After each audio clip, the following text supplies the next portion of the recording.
My name is Fiona McEntee and I work with Monaghan County Council on a Peace 3 project called Journey of Equals.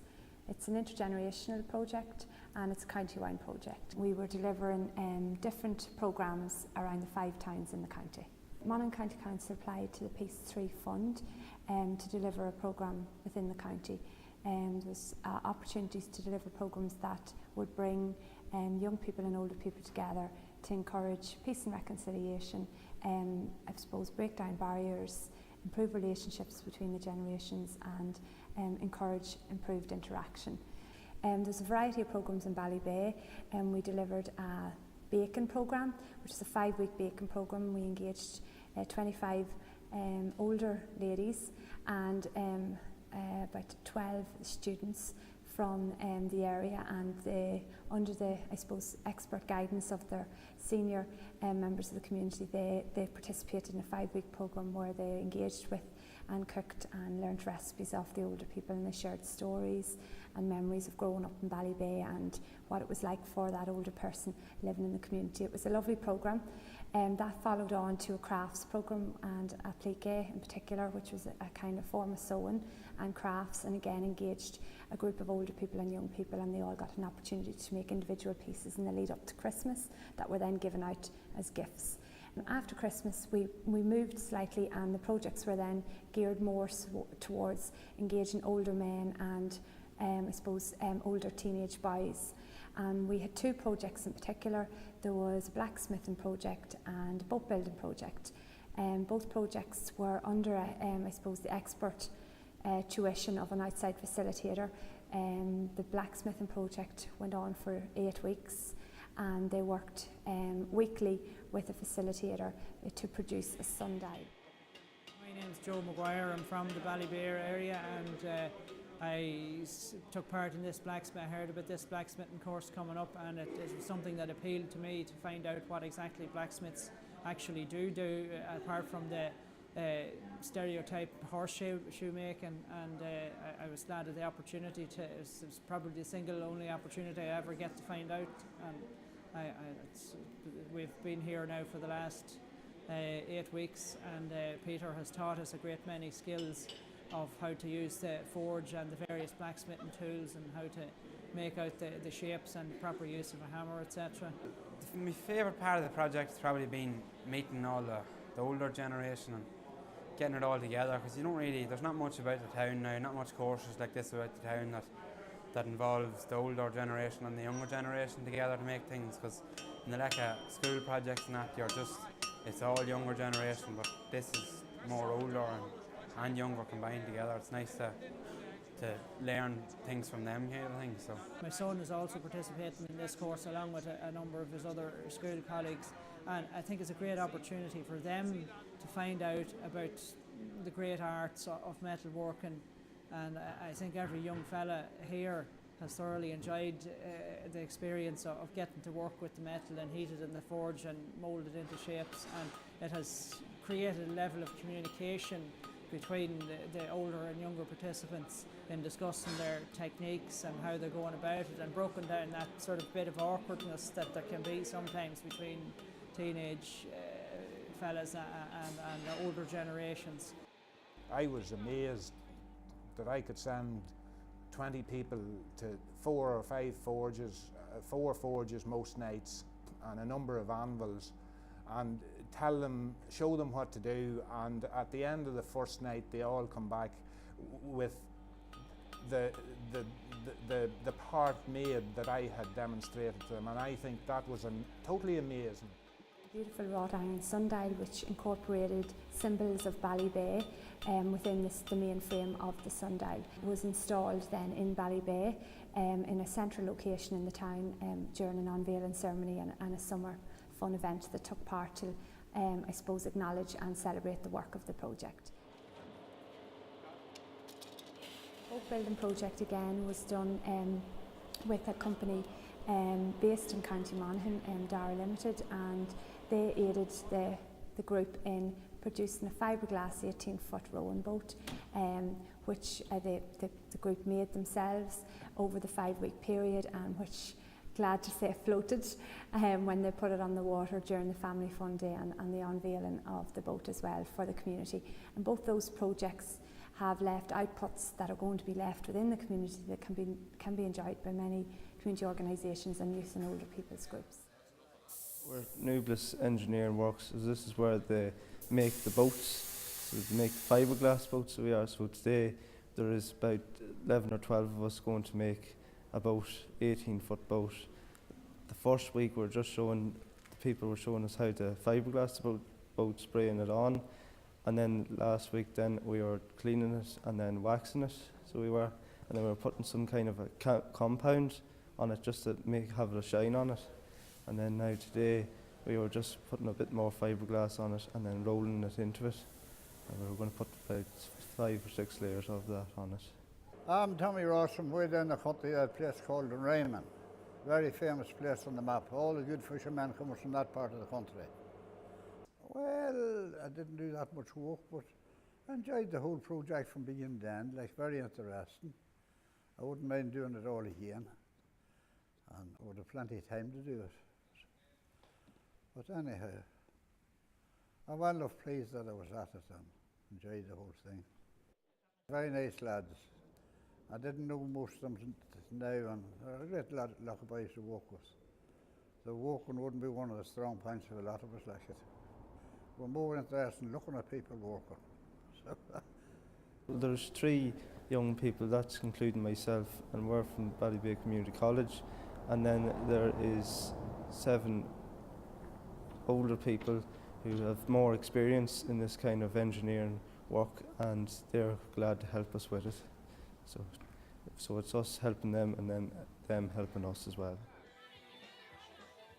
We decided to have a family fun day in early summertime, and this was an opportunity for the participants to, I suppose, show off their hard work and their finished products. And we decided on a location in Ballybay for putting our sundial, and that was unveiled at a ceremony with the town mayor from Ballybay officially doing the unveiling, and participants and their family were on hand to see the finished piece, which was lovely.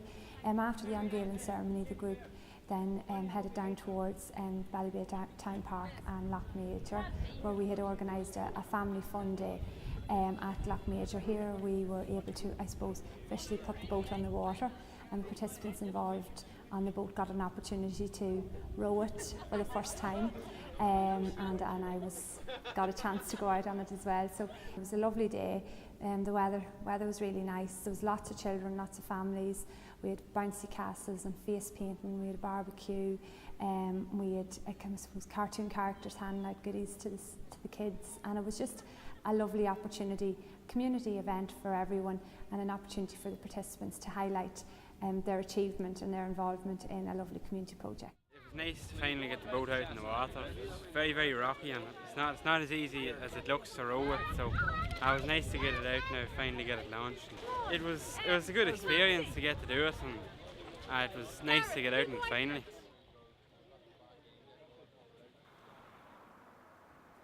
My name is Colin Kirk. I'm a 4th year student in Largy College, Clonus. I'm a local man in Clonus. I've been involved in this Peace 3 project since the end of 3rd year. This was the first time that we were introduced to it.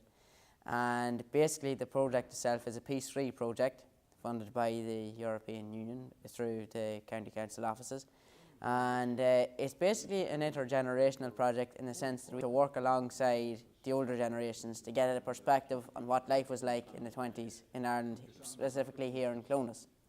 And we've split that perspective into 4 different categories, such as the RIC Barracks, the old Market House and Stone Cross, O'Neill Park, and Church of Ireland up in the Diamond itself. There's a real passion and pride for history in Clonus.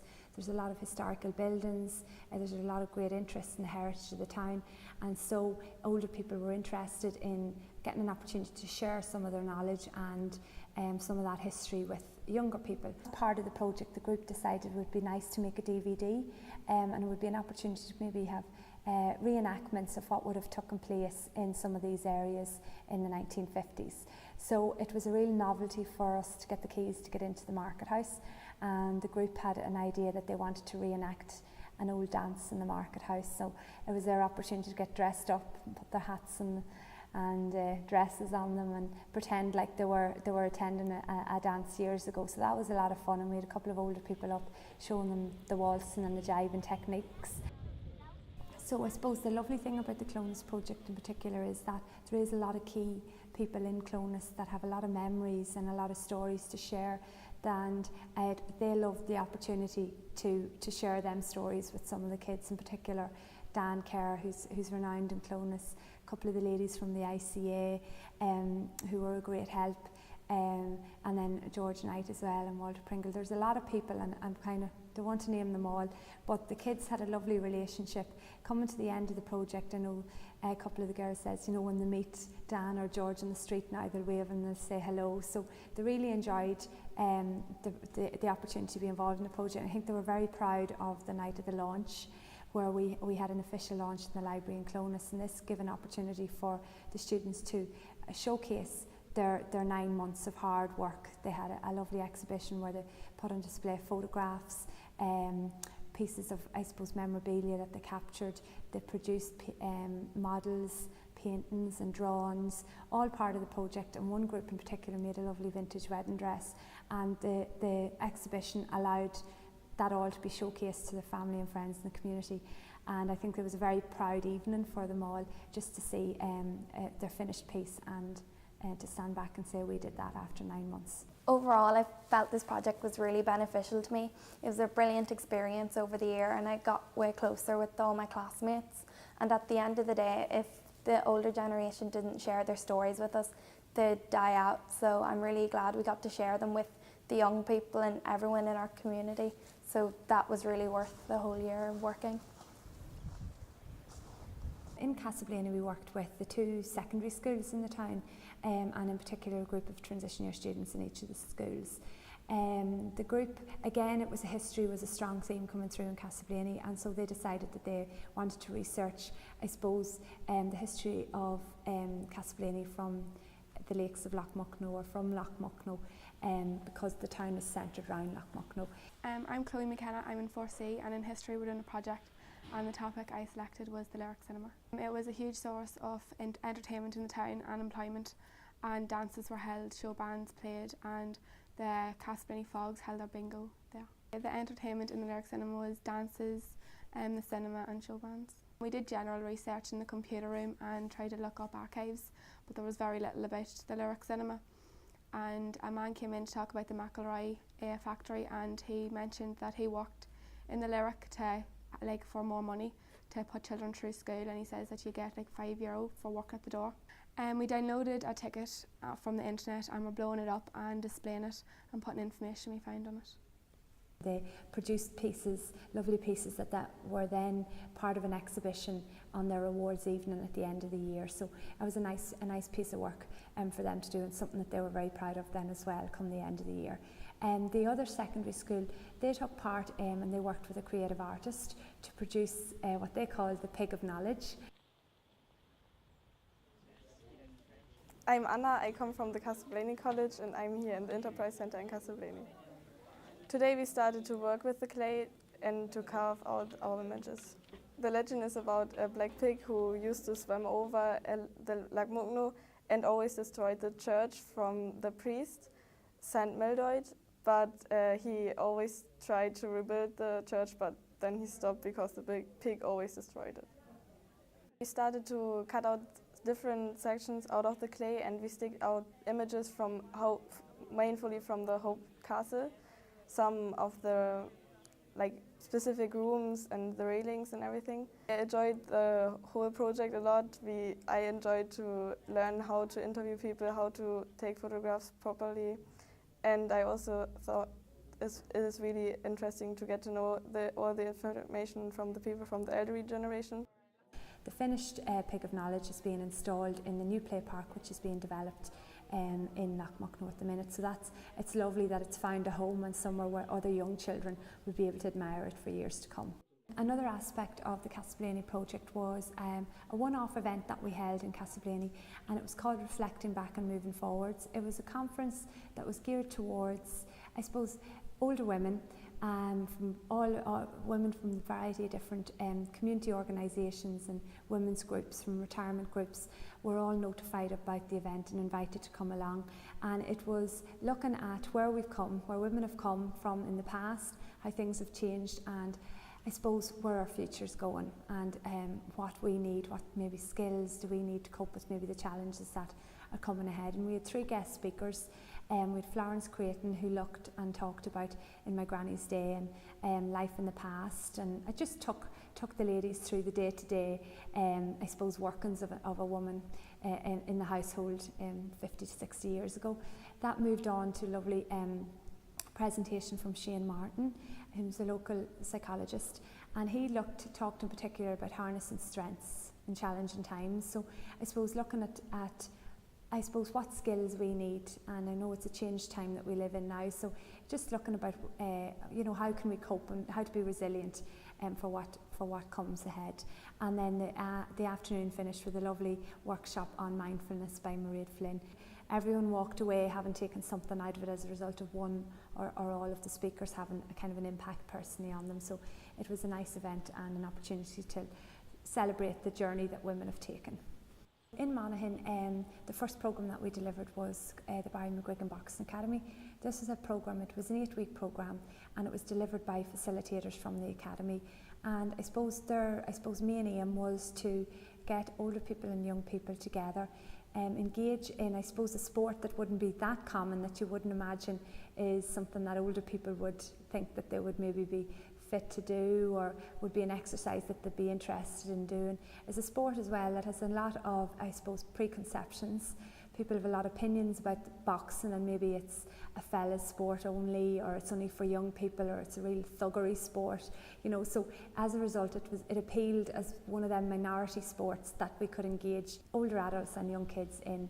And under the expert guidance of 2 coaches, each workshop consisted of physical exercise and key skills that they learned, but also then a session on healthy eating, and a menu was given out each week. So they talked about the importance of the heart and making the right choices with regards to eating, and a variety of different educational sessions were delivered over the 8 weeks. The programme was a great success.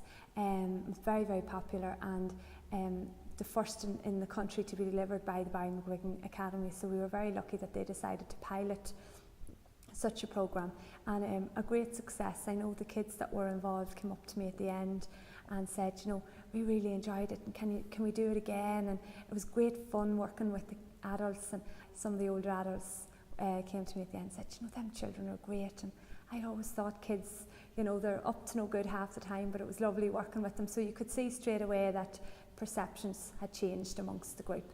So it was a really successful programme. So the second project in Monaghan was a cross-border project called Hands of Hope. This project was involved 2 groups from very different backgrounds, and was providing an opportunity from young people from the south to visit a community of young people from the north and find out what it was like living in that community. So we identified a partner organisation and a partner group in Carrickfergus in County Antrim, which is a small town similar in size to Monaghan, and we identified a group from Monaghan who are members of the Garda Youth Diversion Project, which is a Freuga-based programme, and would have young people from the travelling community and a variety of different backgrounds who are members of that group. So when we identified the 2 partner groups, we designed an 8-week programme that allowed the 2 groups to meet over a variety of different occasions. Some of those meetings took place and trips took place in Monaghan, where the Belfast group got an opportunity to come down and see, I suppose, what Monaghan was like, and visit some of the places that the Monaghan young people would go to. As part of the project as well, they took part in a residential, and they participated in some creative art workshops and workshops based around flags, nationalities and identities, which was a facilitated workshop, and it really did generate a lot of discussion. Both groups were very proud of their background, proud of their heritage, proud of where they came from. Both very different groups, because one group was predominantly Catholic group, the other group a predominantly Protestant group, so they were very passionate about who they were and where they came from. And so the workshops, in particular the creative artist workshops and the flags workshop that we did, allowed some of that passion to come out, and a real eye-opening and a sharing experience, because the group got to, I suppose, find out a little bit more about life for young people living in a different community. So it's a very interesting project, and I know lovely friendships were formed as a result of it. So during some of the fun activities where they got opportunities to visit activity centres, we tried as much as possible to mix the groups up so that maybe all the Monaghan people, friends didn't stay together and the Carrickfergus, so you try as best you can to mix the group up. And we could notice when we did this, and as obviously after a couple of them getting to know each other a wee bit, you could see friendships were being formed between the group, which was lovely and which is what you want. And it's I suppose, a success of any project when you can see the groups mix and mingle and they're not just staying with their own as such.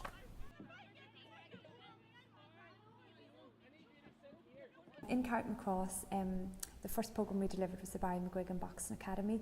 Again, it was the same programme that we delivered in Monaghan with the same aims and objectives, targeting young and old people to take part in an 8-week programme. And I mean, again, a really successful programme. I think the most enjoyable part about this was that our oldest participant who took part in the programme, he was in his mid-70s and an ex-pastor, took part in the Carrickfergus programme. He turned up every week and he participated just as good as the younger kids, and was well fit to keep up with them, and even better in some elements of the training. So it was an enjoyable programme as well, and the coaches did a lot of great work with the group over the 8 weeks. And again, not just the physical activity, it was the educational element was equally as important.